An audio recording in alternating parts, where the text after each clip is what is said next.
Hey guys, welcome to Checkpoint. I'm Rachel Hobbert. I'm Francisco Lozano. And I'm Will Strickland. Today we're going to be talking about our impressions on Destiny 2.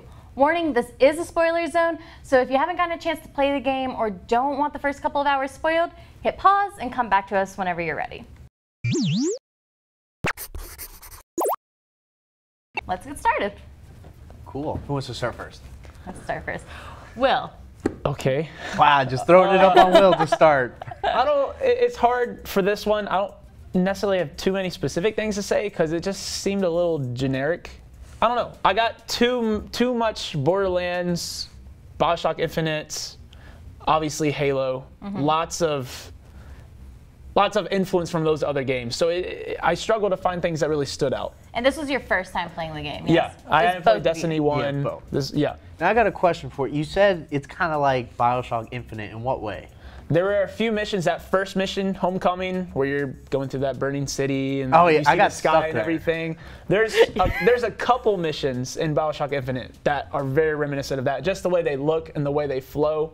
And I found myself just thinking about how much I enjoyed playing BioShock Infinite the whole time I was playing the first mission. So I wasn't even really focusing. But I will say there were some good set pieces in that first mission, some good visual moments with just those large ships, everything going in. I think they did some really cool things. Right, when we see, when we get that really nice shot of, what is it, the Traveler. The Traveler, yeah. And that thing that attaches to it to virus or crack whatever it open, is. you know, whatever, like a jawbreaker being split.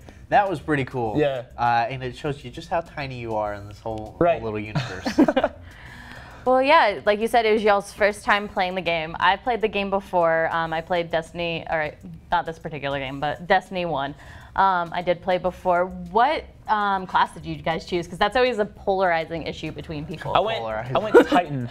I went Titan. You went Titan? I went Warlock. You went Warlock. And I went Hunter. So we have the whole panel of everyone here. I hate Titans. We actually didn't mean to do that. So Hunters. I think you guys are the worst because Hunters have that stupid knife thing when y'all punch, and then you guys take forever to kill. Yeah, because we're great. I don't know. My melee was one hitting everyone, dude. Yeah, I just go through melee everyone back and forth. I kept getting my flaming sword and just chopping through everybody, but that's neither here nor there. Okay. Well, we did go to the midnight release of Destiny 2. Well, you guys did. We did. Yeah, a couple of us went with the show, and we actually talked to some of the people online, and we ended up finding out that in first place of class that people were going to choose was Warlock. So that was the first one that was what most people said that they would choose. Really? In Boone, North Carolina. Don't know about the rest of the world. But yeah, and then Titan was second. Hey. Hunter was third. We're special people. And then fourth, we had some characters who decided that Bard, Paladin, and Cryptarch were their main choices. And so they were being funny. I don't know. They were being funny. They were being very funny. They thought they were cute. Oh, okay. We're not. Well, you know what? You spent 2 hours in line for this game, so who's really the funny one? Yeah, I would have waited for this game. Yeah. I'd be fine without that. Yeah, I honestly, if I weren't doing it for the show, I don't think I would have gone to a midnight. It's not something that I'm like, I need to play this at midnight. I'm so excited about it. But I mean, I personally had some good experiences. I did enjoy, in the first game, there was the issue which you guys might have heard of where's the story? The story doesn't exist. In this one, I did experience the story. There is story there. And thus far, I have not finished the main campaign yet. I'm about maybe halfway through. But thus far, the story has been pretty good and pretty interesting. I don't know if that's because of my low hopes for it, or if it's a decently good story. Like with Destiny 1, the gameplay is great. The gameplay was always fun for me, so that's not something I've had an issue with thus far. But yeah, it's interesting to actually see story in Destiny that's not on the web that you have to go through an actual computer to get to. Do we even need a story? I mean, is it really just a multiplayer masquerading? Is it some kind of exterior experience? These days, most of these multiplayer games, they don't even bother. Like Overwatch, they're like, nah, we don't need no story. Everybody knows it's just multiplayer. They're doing just fine. They're doing just great. I don't understand why Destiny 2 felt the need. They should honestly just drop the lore altogether, or maybe give some peaks during multiplayer. But honestly, do people really care about single-player Right. campaign anymore? Because it's all but Kind of gone. like that campaign in Call of Duty. Like, how many people are buying Call of Duty for the campaign. Right? Yeah. If you're getting into that vehicle, it's going to crash. We know it. Well, yeah, I guess I do. I guess I can see it from that point. I think one of the things with Destiny 2 coming out was that the first time we all expected story. Everyone who was excited about Destiny coming out the first time, which I was one of them, who was like, "Oh, I'm gonna get it when it comes out." Like we were expecting so much more, and it wasn't there. So I think all the people from that are like, "Hey, it's here now. Like we got it." Not that it should have taken So maybe that it really long was to get low it. expectations. Yeah. Now, when we say low expectations, do we even really need a Destiny 2? Could they not just keep releasing DLCs and mixing up, you know, kind of like in Overwatch where they change up characters all Right. the time? Yeah. Why don't they just keep doing that? Do we really need a sequel to Destiny? I feel like I remember hearing that they had a 10-year plan for the first Destiny, and I knew right away there'd be hardware limitations to that. Yeah. And I saw that they had released DLC fairly steadily for the first Destiny. So I mean that's a good comment.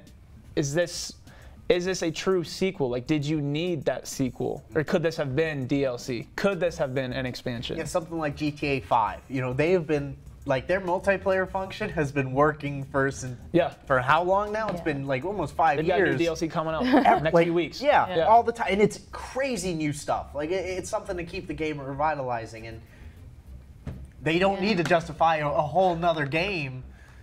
Sorry. Yeah, we're not gonna shake things. It's not in the PlayStation. If it was in the PlayStation, I was shaking it maybe.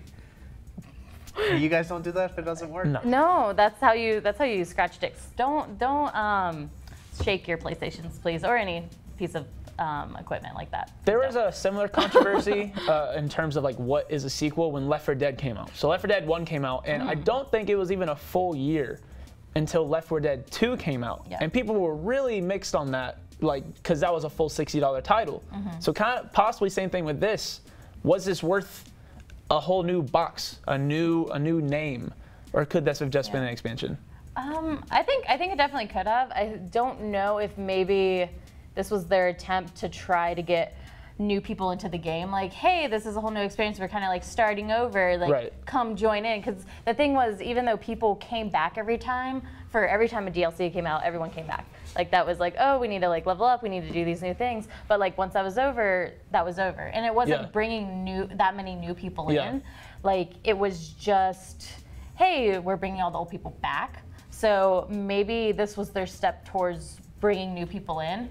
Also, with the 10-year plan, I think they corrected it, and like they were saying Destiny as a whole, not Destiny 1, the game. So it will die in 10 years. Yeah, in 10 years it's dead. The Traveler's gone. We all die. I think that's a good point about trying to bring new people in, because I know I didn't buy Destiny right off the bat, and then a year or two later I was hesitant to buy it again or to buy it for the first time because I saw they had Destiny the gold version with all the DLC, and then a week later here's new DLC coming out. So it's like if I buy this now, how much catch up do I have to play, and how regularly do I have to play to keep up with everyone else? I think that's a good point. Sometimes with online games, you just get so far behind. There's no way to get in. You can't join an MMO 10 years later and expect to be like right up there with everyone else. Now, speaking about joining everybody else, let's talk about the multiplayer for a minute. Yeah. So, in the multiplayer, you can only level up to level 20, and that's like the level cap, right? And then once you reach 20, you can start doing the raids. So what the heck is the point of the first 20 levels? Is it supposed to be like a training mission to do raids? Because I'm level 1, you know, you start the game, if you're a brand new player, you're starting the game and having no idea. As a level 1, they're throwing you in with level 20s because that's the highest you can go. Right. And there's no real matchmaking system to really get you into players your level. And I feel like that kind of like, is it really multiplayer like PvP, or is it really raid? And then if it's just raid, why are we not solely doing like low level raids to get up to where you need to be, and then harder raids? I think, I know on some of the multiplayer games, whenever you go into, what is it called? Whenever you go into the multiplayer matches. Oh, when you go Crucible? Is that what it's Crucible. called? Whenever you go PvP, that it's, some of them level, like they scale. Like I think the majority of them scale level so that if you're playing against someone 20, obviously someone 20 is going to know lie. more. It's a dirty lie. It was like me, a 14, a 17, and a 20 versus 3 20s. Yeah. And like a level 2. Well, there's obviously going to be a skill difference there. There's going to be equipment difference. There's going to be all that. But technically on some of them it does say, hey, we like scale this together to like match. But yeah, I totally get that. And some of those weapons that they get are OP. Like there's this weapon that's like a laser beam, and if you just like barely get it, there's no defense. There's no defense at all to it. Yeah, I haven't gotten any experience with jumping into PvP or anything like that. I've gotten to the farm, I've gotten to the hub world, and you have all those people running around. Yeah. And usually just getting into dance circles. But in terms of soccer, like battling or anything like that, I don't really have any experience. But it does seem strange that 20 is the level cap. That seems very, very low. It's like, what's the point? Well, I will say with the other games, it did have the low level cap, and with each expansion, that did go up. So will that be the same? So that might be the same. Also, if you've looked at your light level, that also has the potential to go up with the different armor and weapons and things you get. Goes up with that, and part of it's having a good light level, because that also accounts for how good you can do against things, or whether you can compete in certain raids or do this or that. So that's something else. It's kind of like having 2 levels, which I don't know exactly why they made it so complicated in that way, because I feel like it is complicated. It was complicated in the first game as well for me. But that might be part of it, I guess. Fallout 3 did the same thing with the first game came out. I think it was level 30. I think was the cap, or maybe 20. And then even when that first game came out, when you beat the final mission, that was it. Oh, that's right. Go back I remember that. And then with an expansion, they raised the level cap by 20. And allowed you to continue after. Right. So I think that is an interesting mechanic to set the level cap, and then if you play the expansions, then you can go on. Because ideally, these expansions are going to be tougher, because you'll be playing for longer, you have more experience. So I think that'll be interesting to see if that's how they do it again, if that's still a successful model. And they have two planned right now with the season pass. You have one coming out this December, I think, and the next coming out early next winter. So we'll see. Still don't know how I feel about having like, oh, we have these DLCs in the works that we already are working on, and one's going to be out in 2 months. Right. 2 or 3 months, but we're putting the game out. The game 2 months and put it in there too. But that is also the Destiny way, I guess, at this point. Destiny way. The Destiny. Yeah. The gamers. So you said you've played competitively in PvP. Mostly. So how do you feel about the PvP experience? Well, honestly, I like more the traditional Call of Duty, Halo 3 back in the 2007 multiplayer world. Yeah. That's where I loved and I thrived. Here, a lot of multiplayer games have now become self-aware of themselves in a sense, where like they're not limited by what guns we have in the real world. They can do whatever they want. So it definitely made everything more exciting. And then you have your 3 different types of guns. You have like kinetic, and then the energy, and then I forget which one's the last one. But the one that requires you to like wait for that ammo drop to get 4 bullets of it so you can use it. Heavy. Which I don't understand at all. Because I'm like, oh, I can't wait to use the sniper rifle, and then it's like, wait, I gotta. Is that where when you hold the when you hold triangle to switch to your third weapon? So you have your base weapon, you have your special, and then you have your heavy.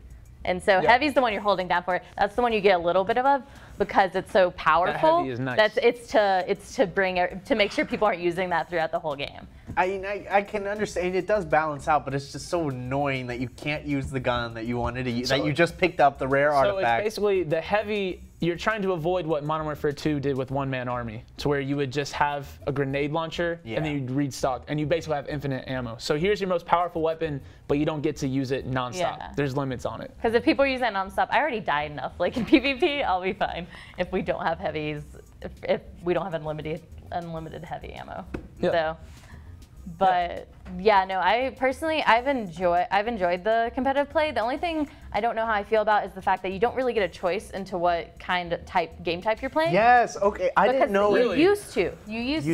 In Destiny 1, that was like option. Now they have a couple new types, but you don't get a choice. You're just kind of I was confused. I thought maybe I was just being dumb and I couldn't find the match selection. Or we're both so dumb. I'm just going to, either I go to quick play or I go to the other one. It's both like random. I thought I could choose team deathmatch or capture the flag or what is it? Now, setting the bombs. Yeah. Is that permanent, or is that just so that everyone plays the new modes, and then eventually they'll break it up. Also, you don't keep the might same be for right party. now. Like all the members in your squad that you play with, usually they'll carry on to the next match. Right.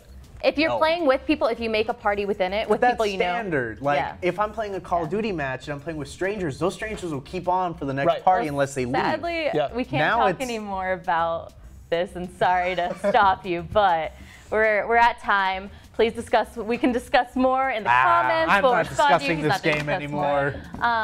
Remember to like and subscribe to our YouTube page, and check out more episodes of Checkpoint, as well as our weekly news show, Glitched. You can also like our page at facebook.com/glitch.news. And with that, our checkpoint has been reached. Thanks for watching.